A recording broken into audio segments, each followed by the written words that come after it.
En my liewe broer en suster in ons Here Jesus Christus, ek wil begin vanoggend deur vir u 'n vraag te vra. Maar voordat ons voortgaan met die prediking, wil ek hê ons moet sing uit Gesang 94, die 4de vers.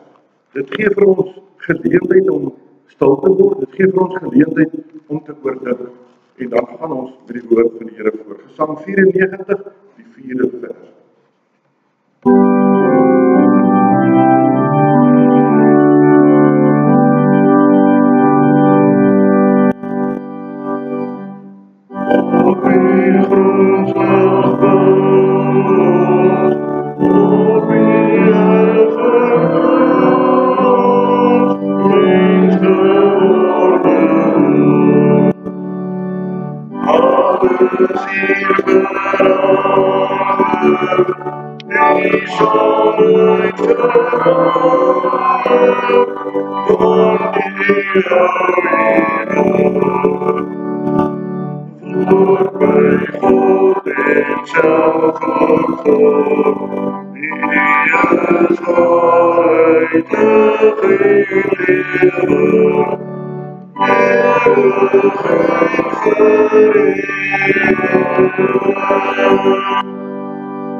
Ek het doelbewus, en dis nie my gewoonte nie, hierdie vers laat sing, want ons sê hier, op u grondslag bou ons, op u heil vertrou ons.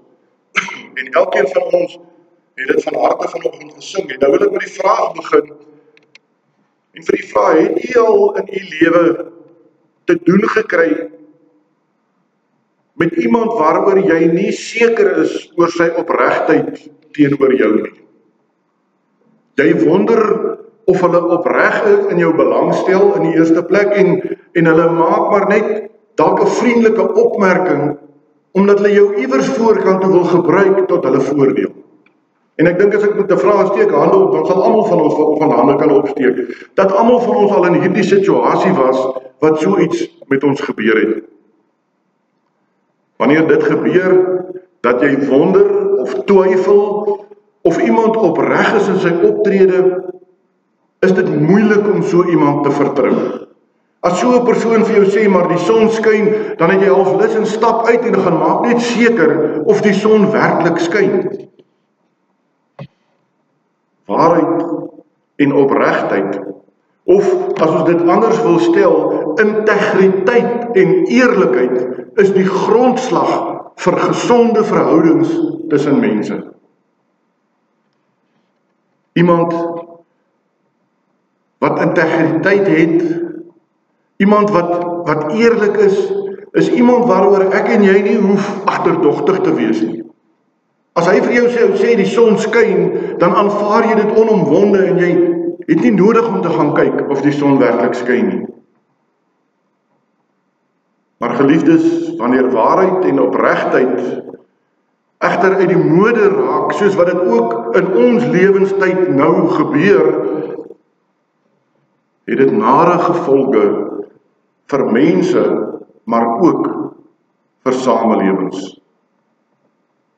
Kyk maar in die lewe daar buite, hoeveel mense vertrou jy nog werklik? Op hoeveel mense is jy werklik bereid om pyl te trek, om staat te maak op daardie persoon se woord? Agterdog is eintlik aan die orde van die dag. En gevolglik kan 'n samelewing en 'n land nie saam vorentoe beweeg en groei as hierdie neiging in die wêreld bestaan nie. Nou hier in ons geleesde gedeelte in die tyd van Rigters het waarheid en opregtheid of eerlikheid en integriteit ook uit die mode geraak. En dit is waar die Heilige Gees ons vanoggend van wil vertel. Hier in die boek Rigters, as u dit deur gaan lees by die huis, sal u dadelik 'n patroon raak sien wat by 'n herhaling plaasvind. Ek wil dit kortliks opsom. Israel doen wat verkeerd is in die oë van die Here. Dan stuur die Here 'n vyand wat die volk vir 'n tyd lank verdruk. En wanneer dit die volk te erg raak, roep hulle tot die Here en dan wek hy 'n rigter vir hulle op, wat hulle uit die vyand se hande verlos. Dan volg daar 'n tyd van vrede en rus in die land, totdat die volk weer begin verkeerd doen in die oë van die Here. En nou wil ek hê, liewe broer en suster, dink aan ons tyd, die tyd waarin ons leef. Hoeveel gemeentes is finansiëel onderdruk? Hoeveel gemeentes is sonder 'n herder en 'n leraar, want daar is eenvoudig nie meer geld om iemand te betaal om die woord van die Here te bring? Hoe ver het ons as gelowige volk afgedwaal van die Here? Afgesien van hierdie patroon wat ons in die rigterstyd opmerk, het ons ook al geleer dat die Here nie aan 'n sekere patroon gebind is nie. Die Here is, soos wat ons in die teologie sê, soewerein. Dit wil sê, hy is vry om te doen wat hy wil met sy volk. Daardie volk wat hy vir hom uitgekies het, om hulle so te lei dat hulle hom as hulle God sal erken en aanbid. In hierdie nuwe fase in die lewe van Israel, vertel die Heilige Gees ons nie van 'n rigter wat die Here opgewek het om die volk te kom verlos nie. Abimelech was nie vyand nie, maar hy was ook nie 'n verlosser vir die volk nie. En die Here het hom gebruik om sy volk te leer wat gebeur wanneer waarheid en opregtheid nie meer die grondslag, die fundament van hulle verhouding met die Here is nie. Liewe broer en suster, maar ons moet ook besef dat 'n samelewing nie sommer oornag eensklaps van waarheid en opregtheid ontslae raak. Dit gebeur geleidelik, sodat jy dit amper nie eens agterkom nie. So baie broers en susters met wie ons bevriend is, wat in 'n ander kerkdenominasie aanbid, is oor 'n periode van 35 jaar so beïnvloed, dat die verkeerde nou al vir hulle reg klink. Dat hulle dink, dit is die norm, dit is hoe dit moet wees. Vir Israel het die moeilikheid begin, toe hierdie waarheid en opregtheid ondermyn is. Toe Gideon, Abimelech se pa, nog sy hand in die hand van die Here gehou het. Toe hy nog die leiding wat hy van die Heilige Gees ontvang het, gevolg het, het dit met die volk goed gegaan. Alhoewel die Here reeds Israel se opregtheid begin bevraagteken het die Here gedoen dit wat hy beloof. Hy het die Midianiete in die hand van Gideon oorgegee. Vir die aanvanklike oorwinning oor die Midianiete het Gideon hulle nie eers 'n swaard gelig nie. Hulle het nie nodig gehad om te veg nie. Israel het gedoen wat die Here beveel het, en die Here het die Midianiete in die middel van die nag so groot laat skrik, dat hulle mekaar doodgemaak het en gevlug het. Hoor u die almag van God? Nog voordat die Here vir Gideon as rigter geroep het hy sy volk gewys dat daar reeds 'n kraakie is in hulle verhouding met die Here. Israel het die Here om hulp aangeroep, maar nou is die vraag, was hulle opreg? So baie hoor ons saamtrekke en byeenkomste in die tyd waarin ons leef, maar is dit werklik met opregtheid om in die Here se nabyheid te kom? Of is dit 'n geldmaak storie vir hulle wat dit reël? Daar in Rigters 6 vers 7 is daar geskrywe, Israel het die Here aangeroep vanweë die Midianiete. So u hoor, dit het nie gegaan oor God nie, dit het gegaan oor die Midianiete. Israel het die Here gesoek, nie omdat hy hulle God is nie, maar omdat hulle swaar gekry het onder die Midianiete. Die Here het toe nie iemand uit die hemel gegee wat sy volk van Midian sou verlos nie. Deur die profeet vermaan die Here vir Israel, en hy sê daar in Rigters 6 vers 10, en ek het aan julle gesê, ek is die Here julle God. Julle mag die gode van die Amoriete in wie se land julle woon nie vrees nie, maar julle het nie na my stem geluister nie. Ek het vir interessantheid die nuwe vertaling, die 2020 vertaling gaan naslaan. Daar staan, ek het vir julle gesê, ek is die Here julle God. Julle mag nie ontzag hê vir die gode van die Amoriete in wie se land julle woon nie, maar julle het nie na my stem geluister nie. Sien u my broer en suster, Israel het die waarheid en die opregtheid in hulle verhouding met die Here ondermyn. En dit het deurgewerk na hulle verhoudings met mekaar. Gideon het goed gedoen toe die Israeliete hom koning gemaak, omdat hy die Midianiete oorwin het. Hy het gesê dat hy nie oor die volk wil heers nie, en sy seuns mag ook nie oor hulle heers nie, want die Here heers oor sy volk. Maar toe maak Gideon die fout om 'n skouerkleed te maak, en hierdie skouerkleed was vir die hele Israel en vir Gideon 'n struik. Israel het hulle vertroue van die Here afgehaal en agter hierdie skouerkleed aangehoreer, het ons gelees. En na die dood van Gideon is Israel hals oor kop agter die afgode van die land aan. Hulle het Baal Berit hulle God gemaak. Van waarheid en opregtheid teenoor die Here was daar van Israel se kant af geen sprake meer. Die vrede en die rus wat die land vir 40 jaar beleef het in die tyd van Gideon, was ook die laaste keer wat dit gebeur het in die rigterstyd.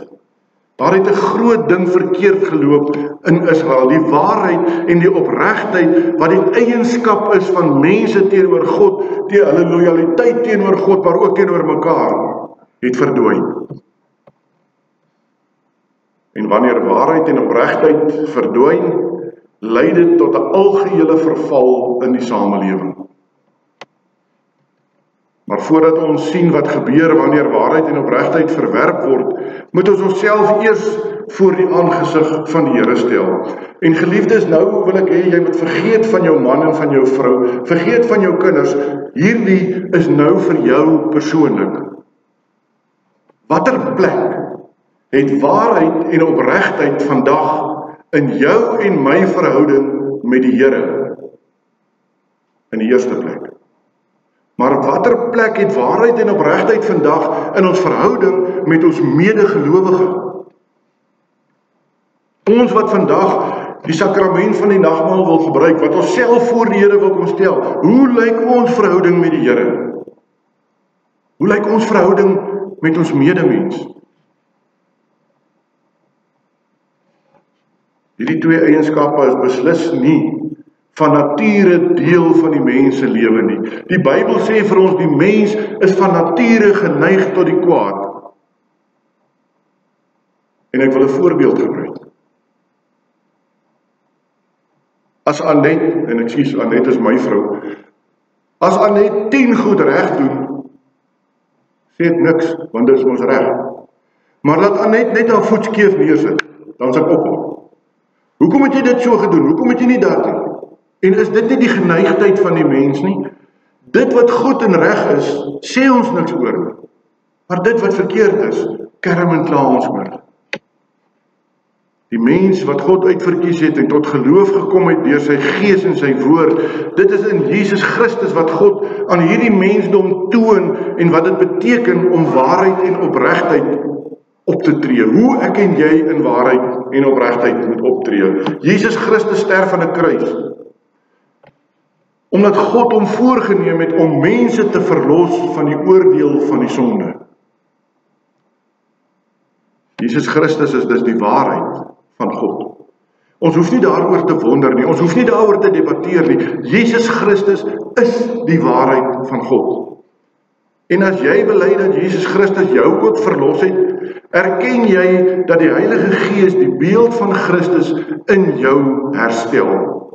Dan beteken dit dat waarheid en opregtheid, hoewel dit dalk nog nie volmaak is nie, maar hoe langer hoe meer die fundament van jou verhouding met God in die eerste plek is, maar ook met jou medegelowige.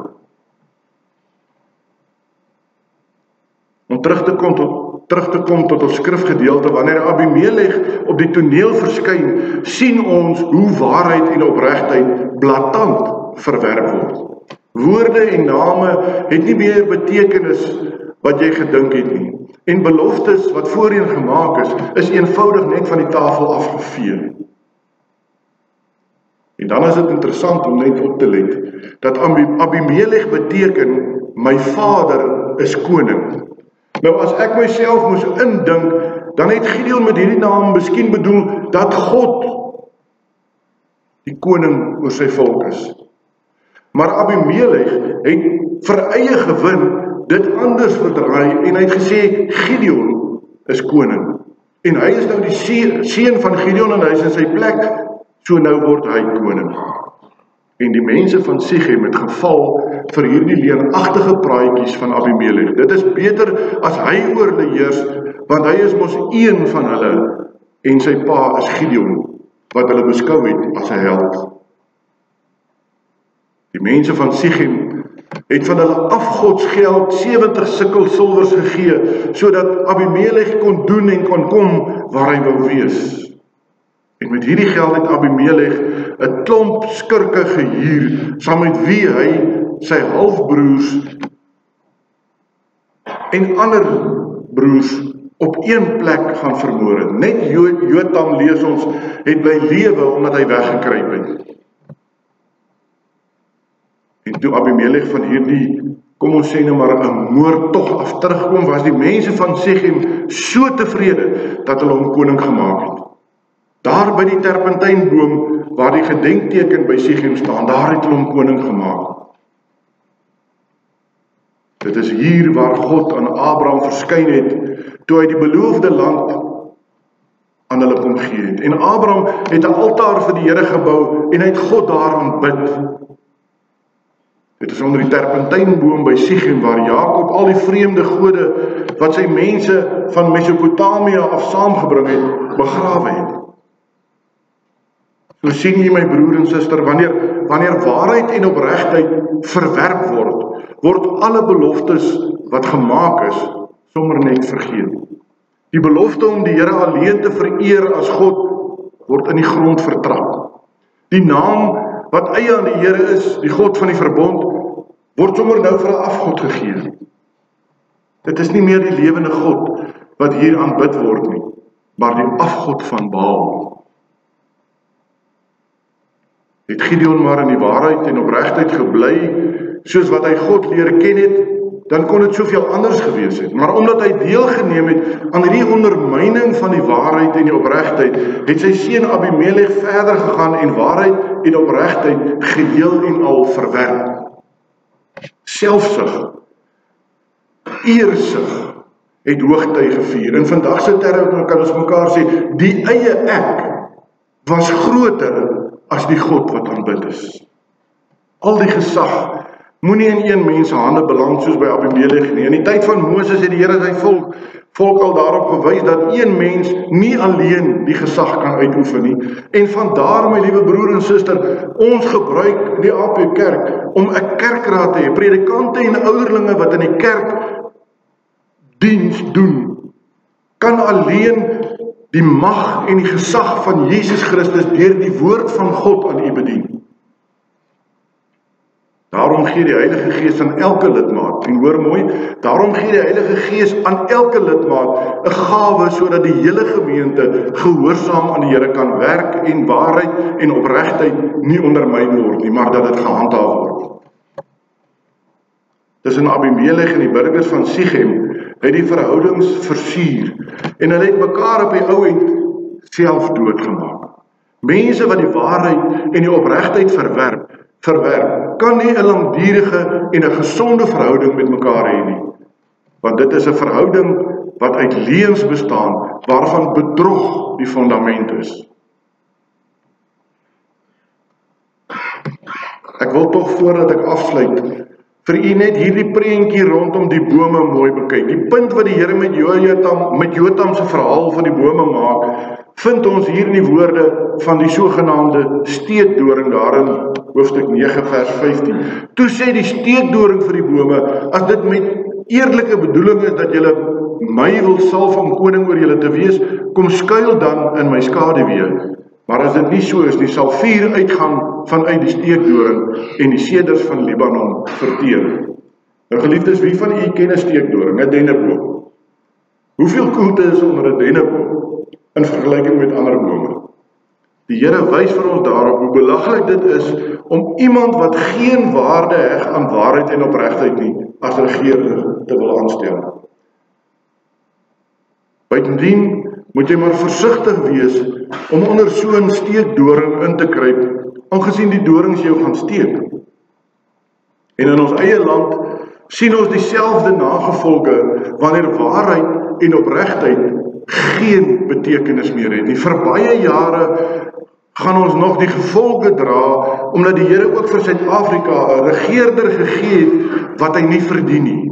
Omdat die Here en sy woord nie meer as die waarheid en die Alfa en die Omega beskou word nie. Daarmee word ons nie nou aangesê dat ons op 'n hoopie moet gaan sit en ons oë uit ons kop uit moet huil nie. Nee, die Heilige Gees roep elke ware gelowige om in die waarheid en die opregtheid van die Here te wandel. Geliefdes, u en ek het vanoggend die geleentheid om ons lewens om te draai, om in 'n waarheid en opregtheid, om in eerlikheid en met integriteit te gaan lewe. Wie gehoorsaam onder die leiding van die Heilige Gees die waarheid en die opregtheid koester, sal ondervind dat hy onder die skaduwee van die Here se vleuels kan skuil. Dat hy nie hoef te bekommer oor die dorings van die steekdoring nie, maar dat God die skaduwee gee. Christus het daar aan die kruis reeds die steke van die dorings klaar verduur. Daartoe hy die straf op jou ongehoorsaamheid en my ongehoorsaamheid gedra het hy vir ons dit klaar verdien, en daarom kan u en ek onder die vleuels van sy skaduwee gaan skuil. Mag dit so wees in elkeen van ons se lewens. Amen. Kom ons bid saam. Troue God en Hemelvader, wat 'n wonderlike voorreg om so onder die geklank van u woord te kan kom en te kan hoor en te kan besef dat waarheid en opregtheid, eerlikheid en integriteit deel van 'n gelowige se lewe moet wees. Daarom pleit ons, Here, dat u ons vergewe van al ons sondes wat ons wetend en onwetend pleeg, maar Here, dat u deur die Heilige Gees in elkeen van ons harte sal kom inhoor, kom indring, en dat u ons sal kom verander, ons harte van klip uit ons sal uitruk en vir ons harte van vlees sal gee, sodat ons weer met opregtheid en waarheid, met eerlikheid en integriteit in die eerste plek teenoor u sal optree, maar ook teenoor ons medemens. Here, gee dat die verwarring wat gesaai word daar buite, die gif wat geplant word, dat ons nooit Satan en sy trawante sal onderskat nie, want u sê in die woord, hulle loop rond soos brullende leeu's om te verslind wie hulle in die hande kry. Here, help ons om te volhard in die waarheid, om te volhard in u woord, om te leef volgens u standaarde, u riglyne, dat u Heilige Gees ons lei, elke tree van ons lewens. Dankie dat ek vanoggend kan bid vir u gemeente hier in Viljoenskroon, groot en klein, oud en jonk. Here, u ken elkeen se bekommernis, maar u ken ook elkeen se vreugde. Here, gee dat hulle voluit sal lewe tot u eer en tot u verheerliking. Dankie dat ons hulle aan u kan kom opdra en dat u vaderlike sorg oor hulle sal kom uitstort. Waar hulle in 'n onseker tyd is, gee vir hulle die wysheid om besluite te neem tot eer van u koninkryk, tot opbou, tot uitbou van u koninkryk.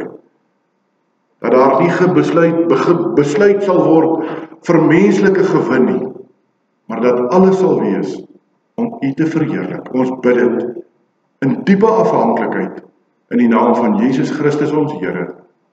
Amen.